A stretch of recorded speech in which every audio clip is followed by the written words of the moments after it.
Captain Jake Morrison stood in the center of the massive chamber, his uniform crisp despite the long journey to get here.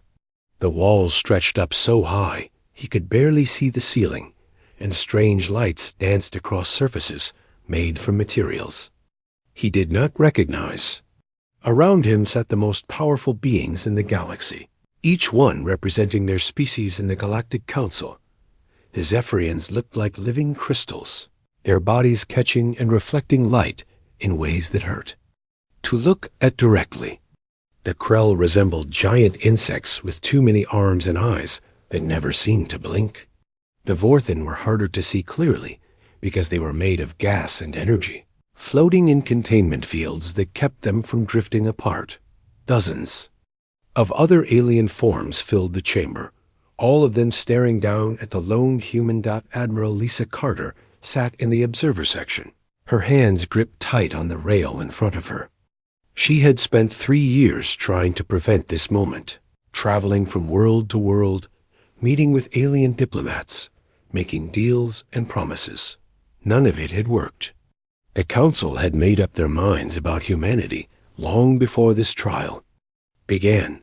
Counselor Zythvar of the Zephyrians rose from his seat, his crystal body ringing like a bell as he moved. When he spoke, his voice echoed strangely in the chamber. "We have reached our decision regarding the human species and their place in galactic civilization."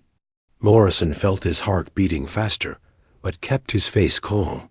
Behind him, the small group of human diplomats and military officers waited in silence. They all knew what was coming.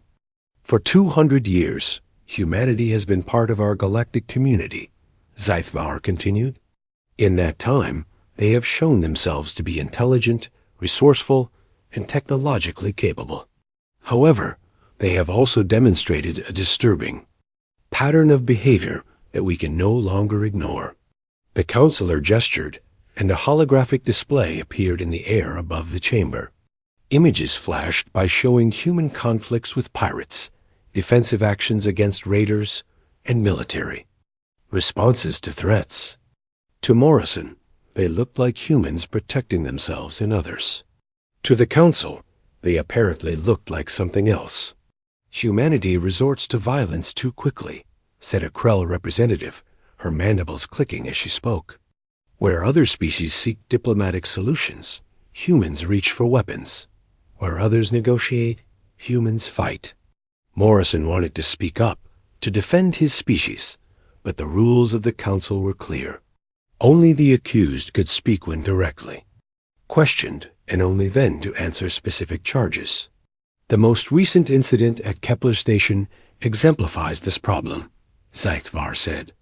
The hologram changed to show the battle that had brought them here. A Krell colony ship came under attack by 3 vessels. Human forces responded to the distress call and engaged the attackers. Morrison remembered that day clearly. The colony ship had been full of families, thousands of Krell civilians fleeing a war in their home system. The attacking ships had been firing on the civilian vessel, trying to disable it for boarding. Morrison's squadron had arrived just in time to save them. The human response was immediate and overwhelming, continued the Zephyrian. They destroyed all 3 attacking vessels with no attempt at communication or negotiation. Over 500 beings died in that engagement. "They were pirates," Morrison said, finally unable to stay quiet. "They were attacking civilians." Zythvar's crystal form seemed to grow brighter. "You do not know that, Captain Morrison. The attacking vessels never had a chance to explain their actions or negotiate a peaceful resolution. Your people assumed hostile intent and acted accordingly." Admiral Carter stood up in the observer section. "Those ships were firing on a civilian transport. What were our forces supposed to do? Ask them politely to stop?" "Yes," said the Vorthen. Representative, its voice like wind through empty spaces. "Communication should always be the first response. Violence should be the last resort, used only when all other options have been exhausted." Morrison felt anger building in his chest. These aliens lived in a different universe than humans did. In their worlds, apparently, pirates and raiders could be talked out of their crimes. They had never faced the kind of threats that humanity dealt with on a regular basis. This incident is not isolated, Zythvar continued. Over the past 50 years, human military forces have been involved in over 300 armed conflicts. This is more than all other council species combined. Because we are the ones who respond when others are in trouble, Morrison said, his voice getting louder. When the Altair colonies were being raided, who drove off the attackers? When the vegan trade routes were being threatened, who cleared out the pirate bases? We fight because someone has to fight. And that is precisely the problem, the Zephyrian replied. Humanity sees conflict as inevitable and necessary. You have built your entire culture around the concept of righteous warfare. This makes you dangerous to galactic peace. The chamber fell silent, except for the strange humming sounds that some of the alien species made naturally. Morrison looked around at the faces staring down at him. Some looked sad, others appeared angry, but none looked like they might change their minds. We have debated this matter for months, Zythvar said. We have consulted the histories of our species and examined the patterns of behavior that lead to galactic instability. Our conclusion is unanimous. Morrison felt his stomach drop. A unanimous decision meant that even the species that had been friendly to humanity had voted against them. Humanity is hereby expelled from the Galactic Council and banned from all Inner and Middle Rim systems, the counselor announced. You have 1 standard year to remove all human presence from civilized space. After that time, any human vessels found in restricted areas will be seized and their crews detained. Admiral Carter was on her feet again. You cannot do this. Humanity has rights under galactic law. We have colonies, trade agreements, defense treaties, all of which are hereby voided, said the Krell representative. The decision is final and not subject to appeal. Morrison stared up at the alien faces surrounding him. 2 centuries of human achievement, of cooperation and alliance, ended in a single moment. All because humanity was willing to fight when others would not. Where are we supposed to go? Morrison asked. The outer rim remains unclaimed space. Zythvar replied. Humanity is free to establish itself beyond the boundaries of civilized territory. The outer rim. Morrison had heard stories about that region of space. It was where ships disappeared and colonies went silent. It was the darkness beyond the light of galactic civilization, full of pirates, rogue artificial intelligences, and worse things that no one talked about. Commander Ben Hayes leaned close to Morrison and whispered, Maybe they just gave us exactly what we needed. Morrison looked at his old friend with surprise. Hayes was smiling slightly, as if he knew something the rest of them did not. The counselor dismissed them with a wave of his crystal hand. You have 18 months to complete your exodus. Use the time wisely. As the human delegation filed out of the chamber, Morrison felt a strange mix of anger and anticipation. They were being cast out, exiled from everything they had built. But Hayes was right about one thing. For the first time in 2 centuries, humanity would be free to be itself, without worrying about what the aliens thought. The stars of the outer rim were waiting. President Amanda Ross stood before the largest gathering of human leaders in history. The holographic conference room stretched beyond what the eye could see, filled with the faces of governors, admirals, corporate executives, and colony representatives from across human space. Every world, every station, every outpost had sent someone to hear what would happen next. The news had traveled fast through quantum communication networks.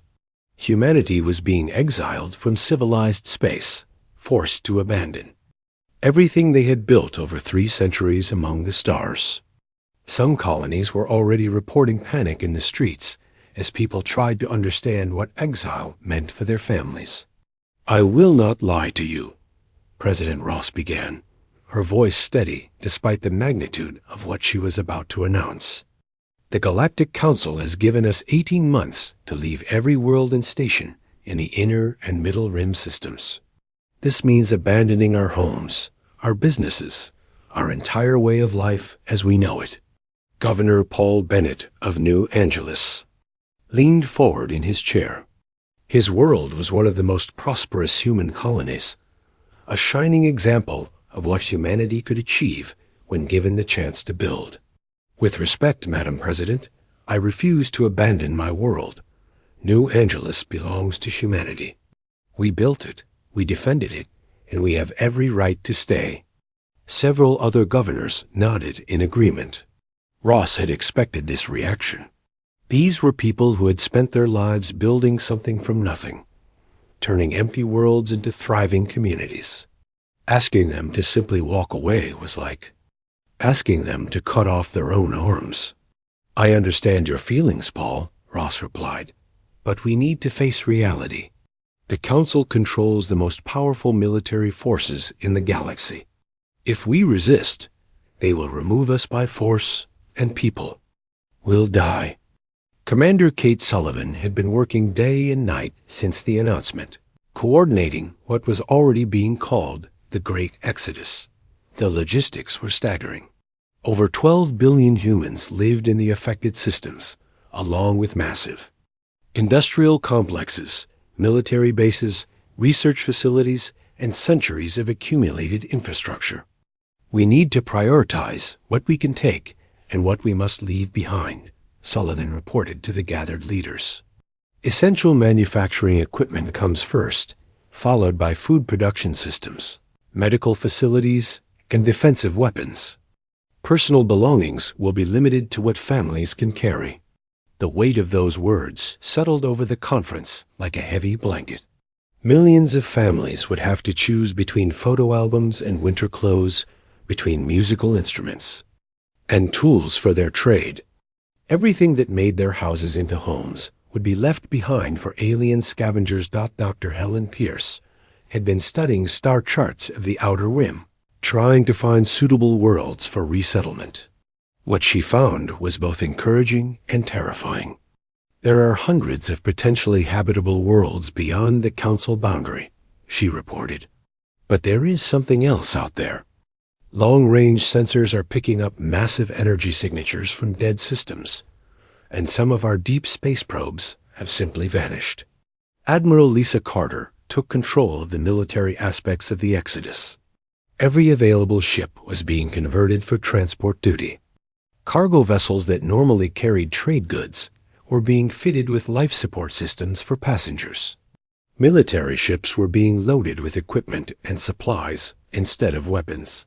We estimate it will take over 2,000 voyages to move everyone and everything we need, Carter announced. The journey to the outer rim will take months for each convoy, and we cannot guarantee safe passage. The regions we are heading to are largely unexplored. The first major test came when Governor Bennett made good on his promise to resist. New Angeles had a planetary defense grid and a small fleet of patrol ships. Bennett declared that his world would remain independent and fight any alien force that tried to remove them. The response came within days. A combined Zephyrian and Krell enforcement fleet dropped out of hyperspace at the edge of the New Angeles system. The alien ships were massive, each one larger than anything in the human fleet. Their weapons could crack planets, and their shields could deflect anything humanity could throw at them. Captain Jake Morrison happened to be in the system when the aliens arrived, commanding a small task force that was loading industrial equipment from the orbital factories. He watched the alien fleet take position around New Angeles and felt his blood turn cold. Governor Bennett, you need to evacuate now, Morrison transmitted to the planet. Those ships can glass your world from orbit, and there is nothing we can do to stop them. Bennett's reply was defiant. Let them try. Humanity does not run from bullies. But as the first alien ship powered up its main weapons, Bennett finally understood the hopelessness of his situation.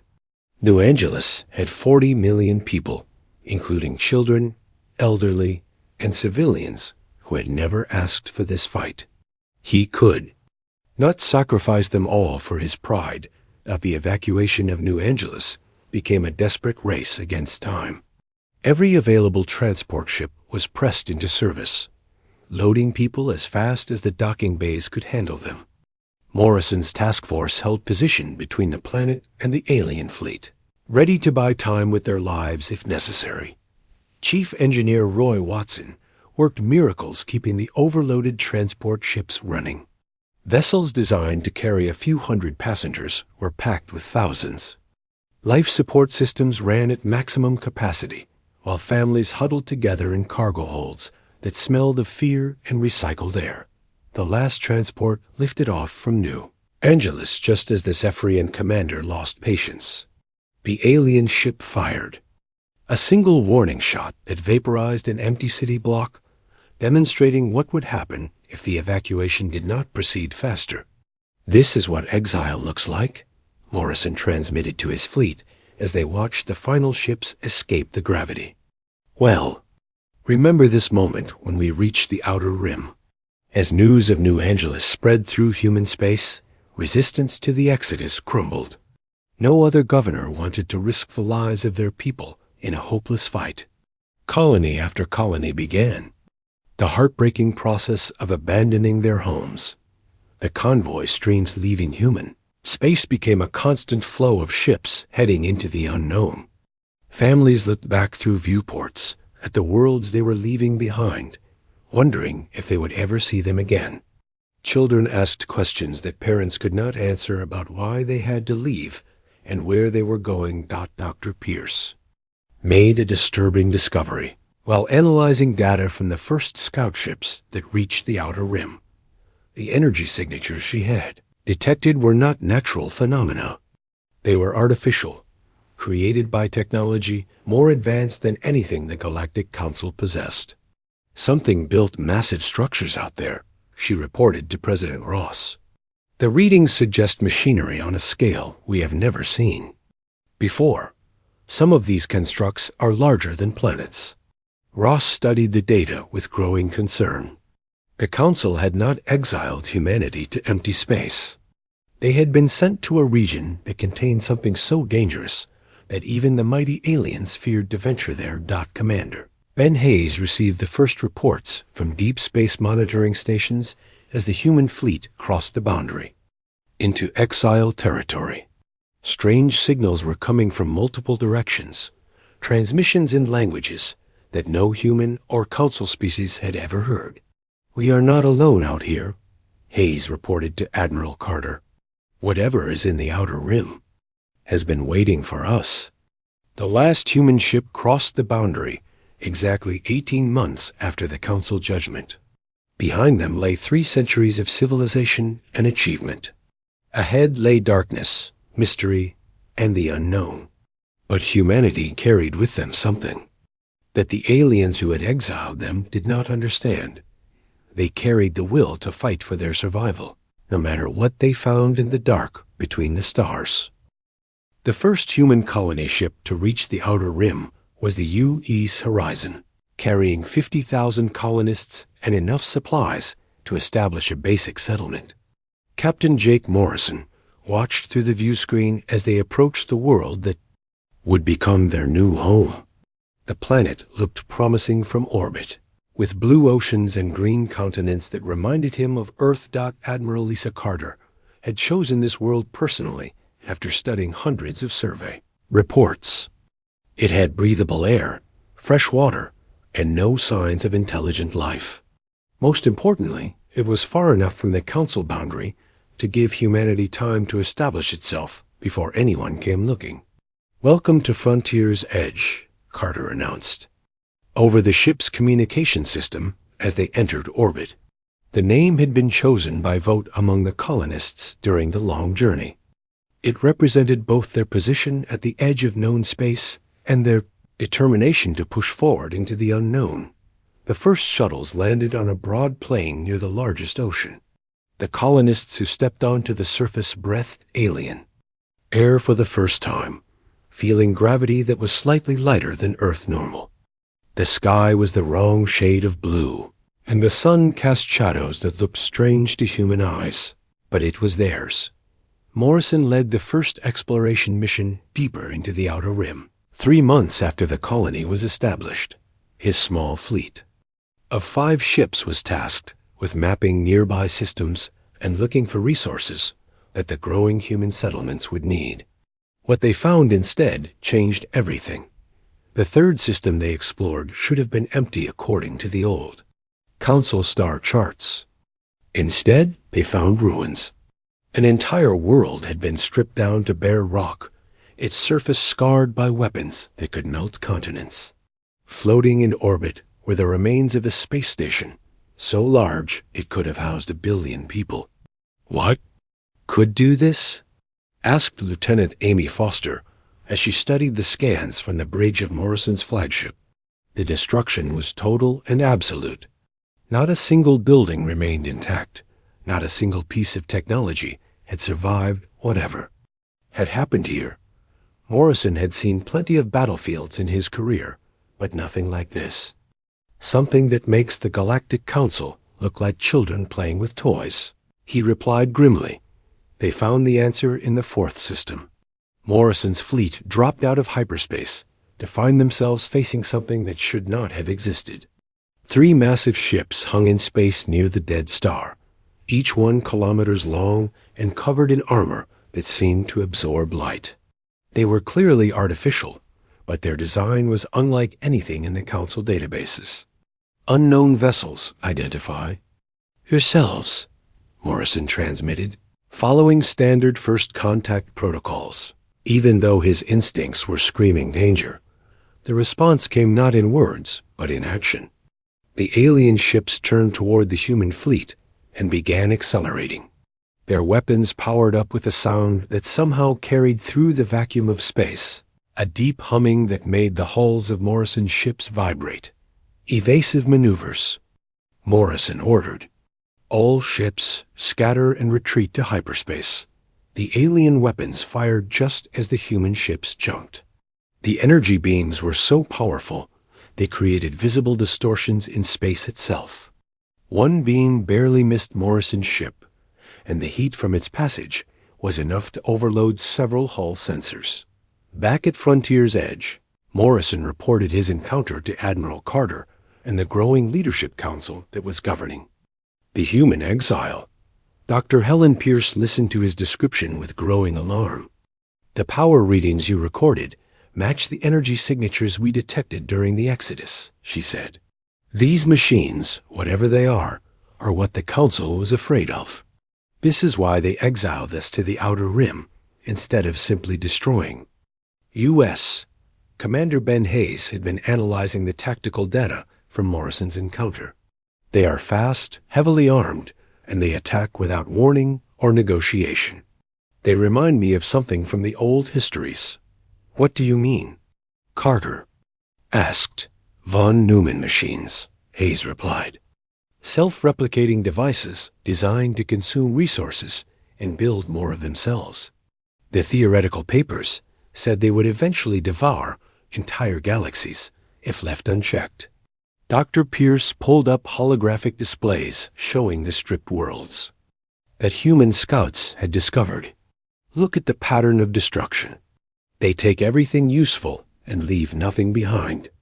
If Hayes is right, these things have been spreading through the Outer Rim for thousands of years.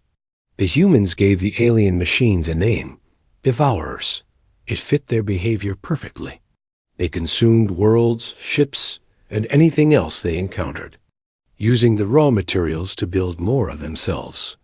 The fact that they had not yet reached Council space suggested that something was holding them back, but that barrier was clearly failing. Morrison's next exploration mission took him to a system that the long-range sensors had marked as unusual. What he found there would change the course of human history in exile. Orbiting a dying red star was a structure so massive it defied comprehension. It was larger than most moons, clearly artificial, and still partially functional after what must have been millions of years. It is some kind of manufacturing facility, reported Chief Engineer Roy Watson after the first survey teams returned. The technology is incredible. Automated systems that can build anything from raw atomic matter. Weapons, ships, tools, even complex electronics. All we need is someone who can interface with the control systems. The facility had been built by a race that Dr. Pierce's team dubbed the Architects. Based on the remains they found, the Architects had been remarkably similar to humans in both biology and psychology. They valued individual achievement over collective harmony, innovation over stability, and they were willing to fight for their beliefs. They were like us, Pierce reported to the Leadership Council. The Galactic Council probably would have exiled them too, if they had been around when the Architects existed. The most important discovery came when Lieutenant Foster volunteered to test the facility's neural interface system. The Architect technology required a specific type of brain pattern to operate, one that the current Council species did not possess. Humans, however, were a perfect match. It responds to me, Foster reported from inside the control chamber. I can feel the machine's thoughts, its vast memory banks full of designs and knowledge. It is like having the entire technological history of a civilization downloaded directly into my mind. Within weeks, the facility was producing technology that made human ships faster and more powerful than anything in the Galactic Council fleet. The Architects had been preparing for a war against the Devourers when their civilization fell, and their weapons were designed specifically to fight the ancient machines. Hayes led the first test of the new technology when a small group of Devourers approached the system. The human ships, equipped with Architect weapons and shields, met the enemy in the asteroid belt. The battle was swift and decisive. The Devourers, which had seemed unstoppable, were destroyed with weapons they had no defense against. The Architects built these tools for us, Morrison said as he watched the wreckage of the Devourer ships drift apart. They knew someone would come after them, someone who could continue the fight they started. But the humans were not alone in the Outer Rim. Foster's exploration teams began encountering other exiles, species that had been cast out by various incarnations of the Galactic Council over the millennia. The insectoid ravagers had been exiled for being too aggressive. The energy-being specters had been cast out for refusing to accept physical limitations. The biomechanical synthetics had been banished for merging organic and artificial life. All of them had been waiting for someone with the tactical knowledge to coordinate a resistance against both the Devourers and the Council that had abandoned them all.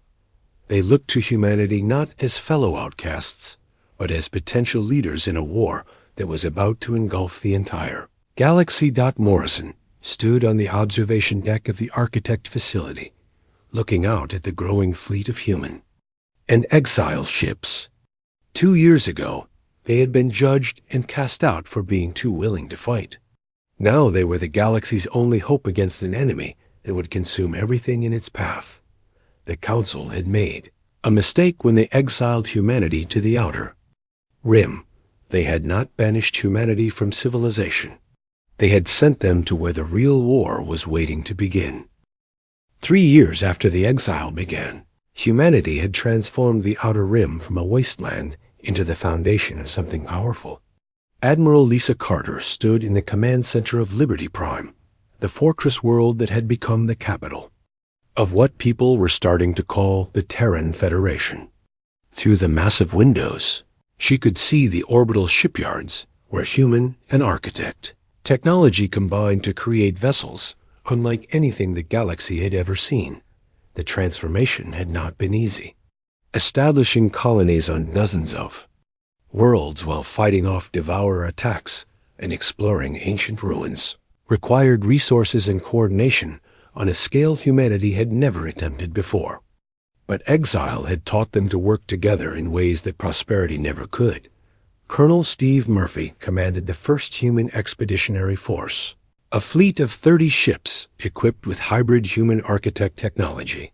His flagship, The UES, Retribution, was twice as fast as the old Council designs, and armed with weapons that could crack open Devour hulls like eggshells. More importantly, his crews had been trained in the new tactics that Commander Kate Sullivan had developed specifically for fighting the ancient machines. The key to beating Devourers is not to fight them like ships, Sullivan explained to the assembled fleet commanders during their weekly strategy meeting. They think like machines, following programmed responses to threats. We need to be unpredictable, creative, and willing to take risks that no sane computer would calculate. The human approach to warfare had always confused the Galactic Council, where aliens preferred long-range engagements with massive ships trading fire across vast distances. Humans liked to get close and personal. Boarding actions, ramming attacks, and coordinated swarm tactics that relied on individual initiative rather than central control. Against the Devourers, these tactics proved devastatingly effective. The ancient machines were programmed to fight the methodical, predictable warfare of the architects. They had no response to human pilots who would ram damaged fighters into Devourer weapons batteries or Marines who would board enemy ships through hull breaches while battles were still raging. Murphy's first major test came when long-range sensors detected a Devourer hive fleet moving toward the human mining colonies in the Centauri Reach. The enemy force consisted of 12 massive ships, each one capable of stripping a planet bare in a matter of days. By conventional military thinking, Murphy's 30 ships should have been hopelessly outmatched. Instead, Murphy split his force into 6 groups and hit the Devourers from multiple directions simultaneously. While the enemy ships were trying to coordinate their response to attacks coming from 6 different vectors, human boarding teams launched from stealth shuttles and began attacking the Devourer ships from within. The beauty of fighting machines, Murphy explained to his officers as they watched Devourer ships tear themselves apart from internal explosions, is that they cannot adapt to completely illogical tactics. A human commander would realize what we were doing and adjust. These things just keep following their programming while we destroy them from the inside. The Battle of Centauri Reach became the first major human victory against the Devourers. But more importantly, it demonstrated to the galaxy that the ancient machines could be defeated. Long-range communications intercepted by human intelligence teams showed panic spreading through Galactic Council space as reports of the battle reached Civilization. General Nicole Ward took charge of establishing the Outer Rim Defense Network, a chain of fortified worlds and space stations that created a barrier between Devourer territory and the rest of the galaxy. Each fortress was built using architect technology and staffed by human crews, who had trained specifically for fighting the ancient enemy. "We are not just defending our own territory," Ward explained to President Amanda Ross during a secure communication. "From the frontier, we are protecting the entire galaxy from something that would eventually consume everything, including the worlds that exiled us." The defense network required massive resources and coordination between dozens of human colonies. Mining operations stripped asteroids and dead worlds of raw materials. Factory ships used architect technology to transform those materials into weapons, ships, and defensive systems. Agricultural worlds worked overtime to feed the growing population of soldiers and workers who kept the network operational. Commander Ben Hayes had been promoted to Admiral and given command of the mobile reserve forces that responded to major Devourer incursions. His ships were the fastest in the human fleet, capable of reaching any threatened system within days.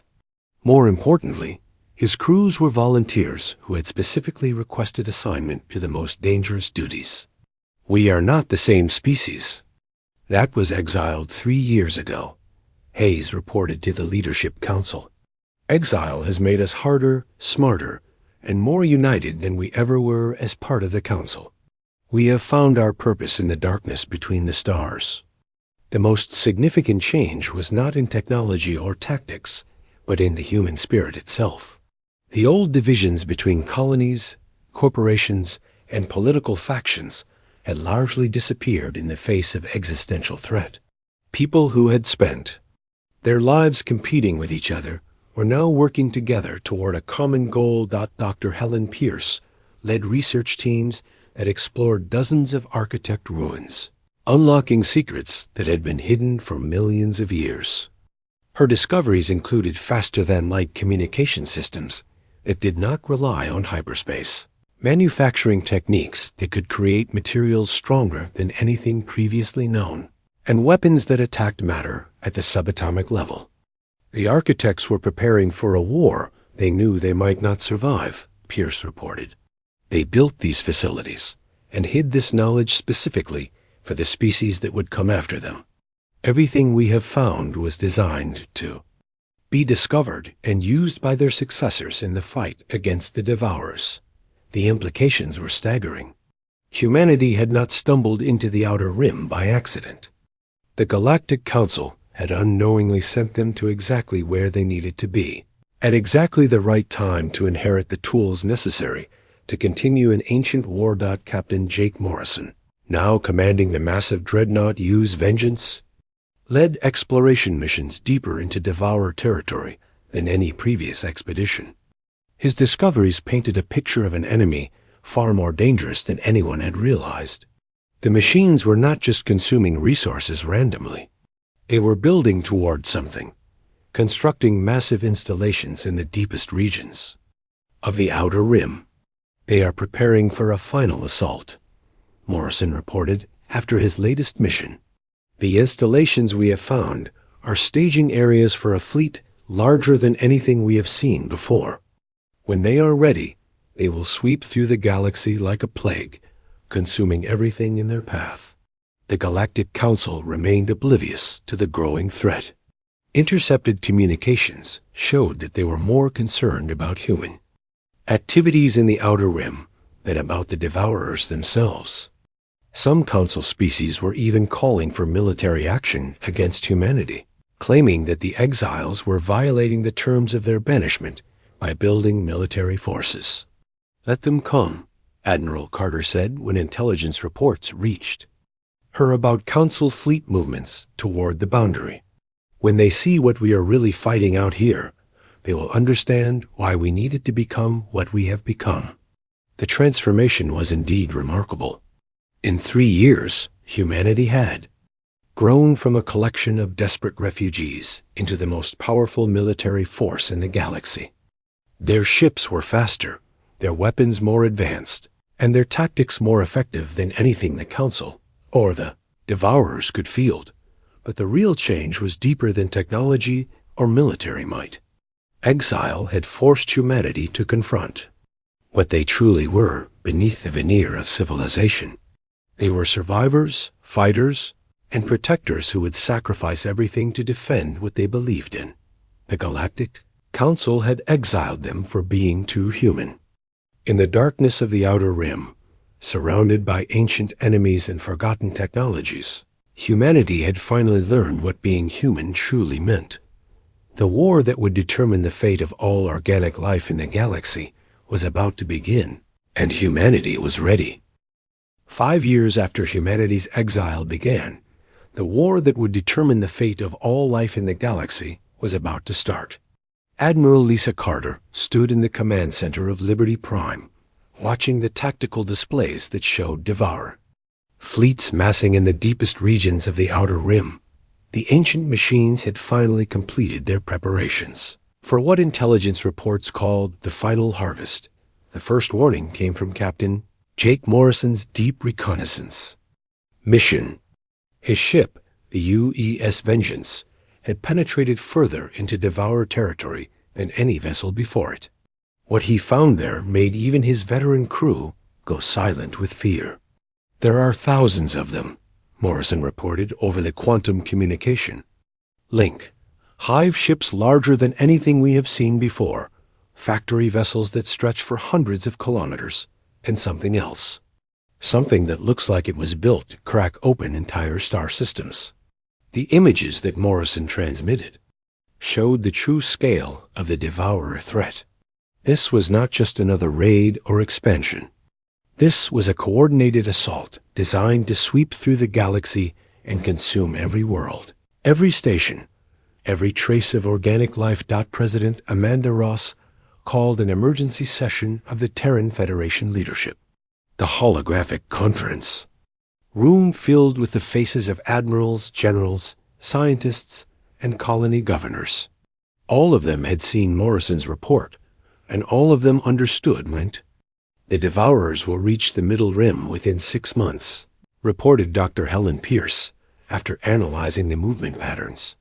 Once they break through our defense lines, nothing will stop them from reaching the core worlds. Every species in the galaxy will be consumed, including the ones that exiled us. General Nicole Ward had already begun mobilizing the Outer Rim Defense Network, but even she admitted that the fortified worlds would not be enough to stop this assault. "We need help," she said simply. "We cannot fight this alone."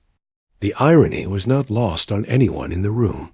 Humanity had been cast out for being too willing to fight, and now the galaxy's survival depended on their willingness to fight for people who had rejected them. The message from the Galactic Council arrived 3 days later. It was not an apology or an acknowledgement of past mistakes. It was a desperate plea for help from beings who had nowhere else to turn. Counselor Zythvar's crystal form appeared in the holographic display, his usual arrogance replaced by something that looked like terror. The Galactic Council formally requests military assistance from the Terran Federation in dealing with the threat emerging from the Outer Rim. We are prepared to discuss terms for cooperation. President Ross studied the alien's face for a long moment before responding. Her reply would be remembered for generations as the moment when humanity demonstrated both their strength and their nobility. "The price for our aid is simple," Ross said. "Full recognition of the Terran Federation as an equal member of the galactic community, reparations for the damages caused by our forced exile, and a permanent seat on the Galactic Council with full voting rights. Accept these terms, and humanity will stand with you against the darkness." The Council's response came within hours. They accepted every demand without negotiation, a measure of how desperate their situation had become. Admiral Ben Hayes led the first human relief fleet into Middle Rim space, and the sight of his ships caused reactions that ranged from panic to hope, depending on who was watching. The vessels that emerged from hyperspace were clearly human in design, but they had been transformed by architect technology into something far more advanced than anything the Council possessed. They used Defiance. Hayes's flagship was nearly twice the size of the largest Council dreadnought and armed with weapons that made space itself shimmer when they fired. Behind it came 50 more ships of similar design, along with support vessels that carried supplies and reinforcements for the coming battle. "This is Admiral Hayes of the Terran Federation." He broadcast on all frequencies as his fleet took position near the boundary between Middle and Outer Rim space. "We are here to hold the line against an enemy that threatens all organic life. Any vessel that wishes to stand with us is welcome. Any vessel that interferes with our mission will be treated as hostile." The first major battle came at the Kepler Station System, the same place where humanity's exile had begun 5 years earlier. A massive Devourer fleet broke through the outer defenses and headed straight for the station, where hundreds of thousands of alien civilians were trapped. Colonel Steve Murphy led the initial response, bringing his human expeditionary force into contact with Devourers equipped with new technologies and tactics. The ancient machines had learned from their previous defeats and adapted their strategies to counter human boarding actions and swarm attacks. "They are not the same enemy we fought before," Murphy reported as his ships engaged the lead Devourer vessels. "They have evolved, become smarter and more dangerous. We need to evolve too." The battle for Kepler Station lasted 3 days and involved the largest space combat in galactic history. Human ships using hit-and-run tactics harassed the Devourer fleet while Council vessels provided long-range fire support. Boarding teams from both human and alien species worked together to capture and destroy enemy ships from within. The turning point came when Commander Kate Sullivan implemented a tactic so dangerous that no sane military commander would have attempted it. She ordered the human ships to form a defensive wall directly between the Devourer fleet and the civilian station, taking the full force of the enemy assault, while evacuation ships rescued the trapped civilians. "We hold the line here," Sullivan broadcast to her fleet as Devourer weapons tore through human shields and armor. "No matter what it costs, we hold the line." The sacrifice was enormous. 20 human ships were destroyed, and thousands of crew members died holding that defensive line. But their sacrifice gave the evacuation fleet time to save over 500,000 alien civilians, many of whom belonged to species that had voted to exile humanity. News of the battle spread through both human and Council space with lightning speed. The species that had once feared human aggression now saw it as their salvation. The willingness of human crews to die, protecting alien civilians, demonstrated something that no amount of diplomacy could have achieved. Captain Morrison led this final assault against the largest Devourer installation ever discovered, a massive construct that the ancient machines were using to coordinate their assault across dozens of star systems. The battle took place in the system where humanity had first discovered architect technology, as if the ancient builders had planned for this final confrontation.